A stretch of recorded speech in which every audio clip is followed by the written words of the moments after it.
Estamos de volta para o segundo bloco do Ciência e Pesquisa de hoje, conversando com muita honra com o professor Dr. Maurício Vicente Alves. Você pode rever essa nossa conversa no nosso blog, cujo endereço aparece aí na sua tela, e enviar perguntas ao professor Dr. Maurício no e-mail ciência.pesquisa@unisul.br. Sou Maurício, cientista com cara do povo, está aí próximo aos alunos, às pessoas, da gente, contribuindo para com a nossa sociedade e fazendo com que as pesquisas realmente aflorem na universidade. Falávamos no bloco passado de algumas das suas pesquisas, por gentileza, vamos retomar a nossa conversa, professor. Bom, a gente estava conversando no bloco passado sobre uma pesquisa que tem muito a ver com a minha tese de doutorado e com a minha dissertação do meu mestrado, né? Que falava dos bichinhos, da fauna do solo. Certo. Então, nós estamos hoje encerrando mais um, já teve um PUIC encerrado, semestre passado. Só para lembrar as pessoas, PUIC é Programa Unisul de Iniciação Científica, e o professor Maurício participa com vários alunos e com vários projetos, com essa competência que lhe é inata. Professor, desculpe a interrupção. Hoje nós devemos estar complementando, então, com mais ou menos uns 8 PUICs. Uns 8 PUICs, uns 471, uns 470, um PIBIC e um PIBIT. Professor, como é que é orientar esse povo todo, professor? Esse povo? Eu digo isso porque existe uma normatização, pelo menos na minha história, que o professor até cinco orientações ele faz. Mais que isso, é um sobre-esforço. É 24 horas Unisul, né? Olha. 24 horas, na verdade não é 24, é da meia-noite às 6 da manhã eu não atendo. Bom, mas no mais dormir, a gente vai. Assim, ó, professor, não tem sábado, não tem domingo, o meu e-mail é 24 horas, quando precisar eles estão em cima deles. Hoje à tarde, além dos alunos de pesquisa, nós estamos com 2 alunos de intercâmbio da Colômbia aqui com nós.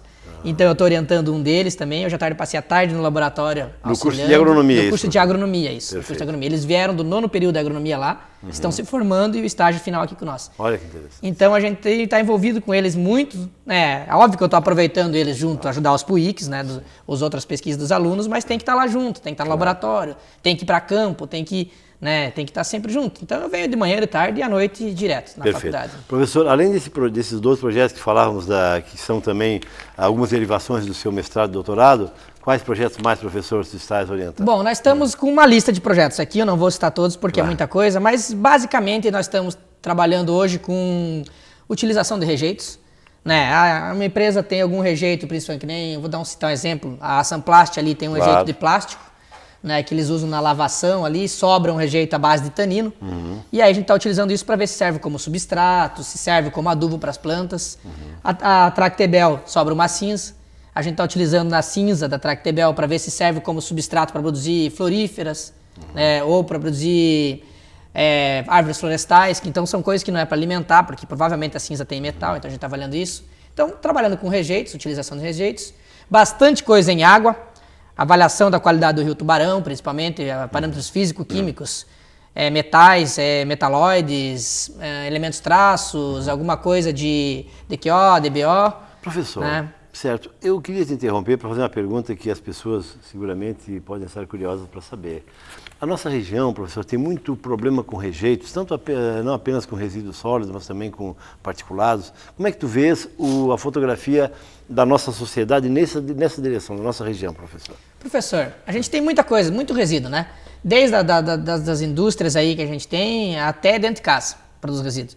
Mas hoje em dia tem muito trabalho, né? Ou seja, muita pesquisa tentando reutilizar isso. Exato. A gente tem um programa muito legal com a agronomia, que é a Escola do Campo. A gente vai nas escolinhas rural aqui de Tubarão para dar aula para criancinhas de 5 anos e eu ensinei eles a fazer compostagem.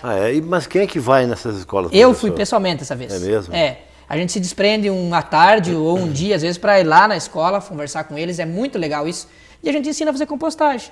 E uma compostagem do que é feita? Dos restos de alimentos da própria casa. Exatamente. De folha, de casca de árvore que não utiliza. Então já aproveita um rejeito. E as outras coisas a gente tem que testar mais profundo, né? A primeira coisa como é que tu faz para testar um rejeito é avaliar o que ele tem. E isso tem muito aqui na região, né?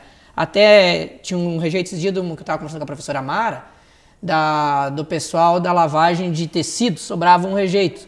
Só que daí eu conversei, para mim eu acho que não dá, mas para engenharia civil dá. Com certeza. Tem um outro rejeito da própria Samplast também, que é a base de de plástico, sobra de plástico moído.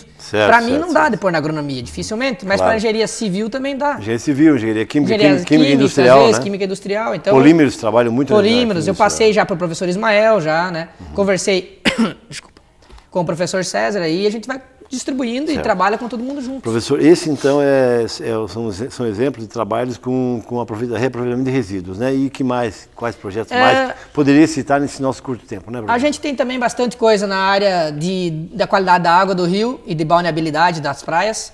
Até o da balneabilidade já temos alguns resultados, né? A gente avaliou a balneabilidade antes da temporada e depois, e agora falta mais uma análise. De quais locais aqui? De quais praias? Das 7 praias nossas aqui do sul.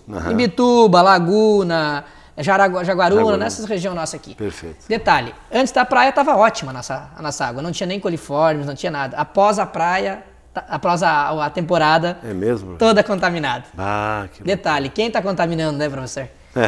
Nós, né? Não nós, né? Não é autocontaminação, né, professor? Não é autocontaminação. Aí a gente teve um resultado bem legal, até a menina está encerrando, trabalha com engenharia química, esse é uma aluna da engenharia química que está fazendo. Olha só. Né? Tem várias coisas no rio também, no Rio Tubarão, desde a nascente, né, até aqui a foz dele, junto com o professor Sérgio Neto, então envolve a biologia também. Nosso grande cientista também, Sérgio Neto. Ótimo, pesquisador, gente finíssima. Então a gente trabalha muito com ele, tem bastante coisa com ele, né? Certo.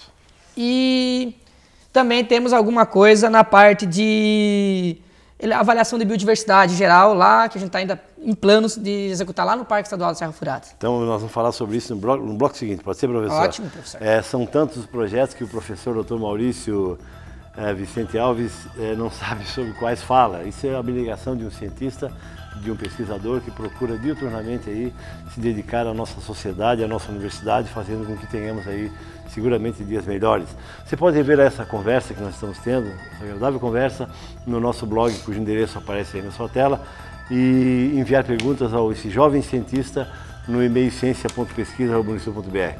Enquanto você vê mais alguns apoiadores culturais aí, e por favor, né, não vai mexer no controle remoto, 3 minutos, nós já voltamos.